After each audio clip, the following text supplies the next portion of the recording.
Hi, I'm Rob Cosman. Welcome to my shop. Cutting dovetails is a matter of having a really good saw.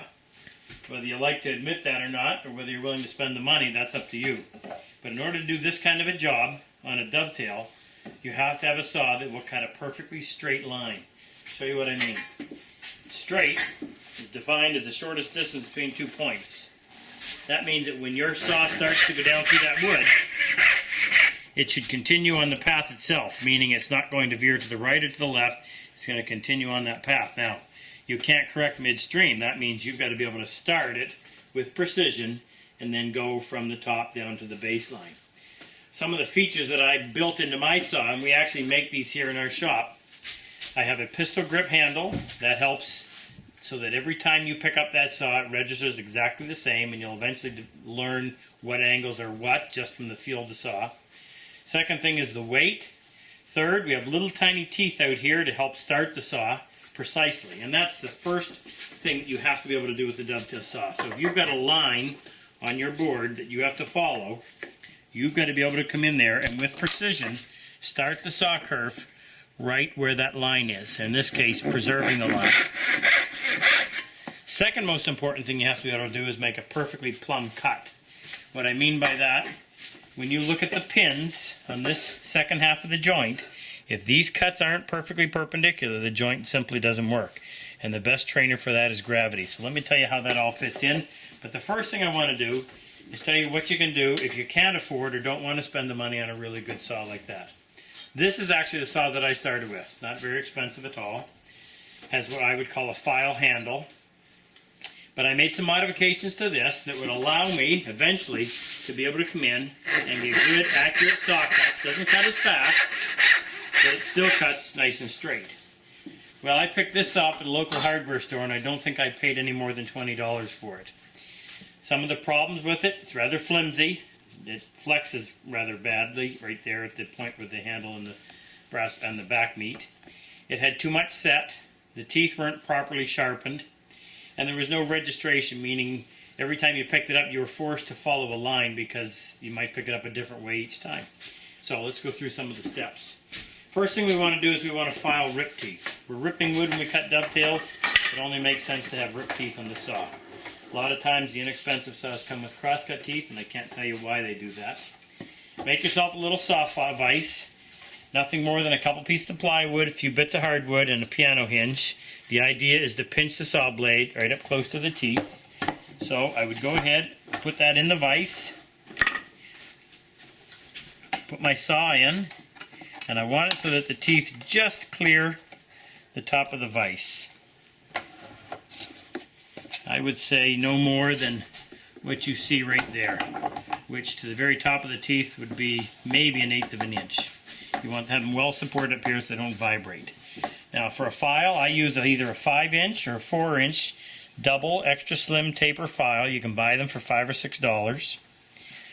And I want the face of the tooth to be filed perpendicular to the run of the blade, so there is no fleam or angle on the face of the tooth. It's perpendicular, as I mentioned, to the run of the blade.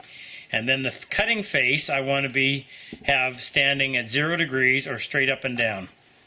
That's going to give me a good aggressive cut. And the easiest way to do that is to set a square on there, put the side of the file up against the square. Now what I do is I simply hold my finger right there so that I know where that tooth or where that blade is in relation to my hand.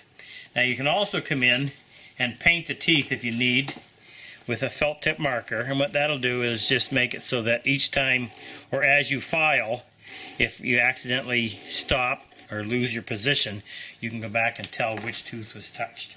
I gotta go back and do this again. Set that so that it's perpendicular. Set the tooth that you file in the first tooth, file once or twice, and now I always drag it back in the same gullet because I find that if you file and then lift up, trying to set it back down that same gullet is just too hard, especially the older you get and you can't see anymore. So I go forward and back in the same gullet, skip over to the next one, do the same amount of strokes, go to the next one. A little bit of pressure against the face of the tooth. When you're doing this, you're actually filing the top of one tooth and the face of the other.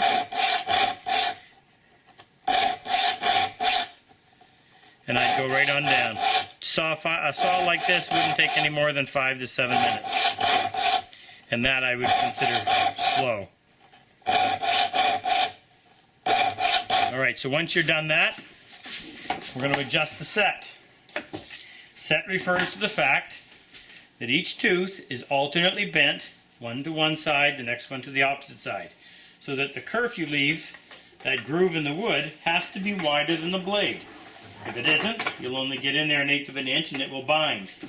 If there's too much set, if the teeth are bent too far out, what happens is you get a wide kerf and the blade sits there and it just wobbles back and forth, and it's very difficult to steer and you don't get a nice straight cut. So the easiest way to adjust the set is to use, I prefer a diamond stone because it doesn't wear, and I'm using a 1200 grit, or an oil stone. If you try to use this on a water stone, it'll wear your stone quite badly. What I do is I simply set the blade down and I put some pressure with my opposite thumb right here, just in from the teeth, and I drag that across the stone just once, flip it over, and do the exact same thing on the other side. After one pass, come over to my piece of wood and I make a test cut. Now I'm watching for two things. I want to see how neatly that saw fits in the kerf. I actually prefer to have it touching on both sides. Can't jam, and I don't want too much slop. I also want to make sure that it's cutting straight. If it's drifting to one side or to the other, that means that the teeth on that side are out too far. There's too much set. So you may have to come back and just dress one side. Come back and check it again.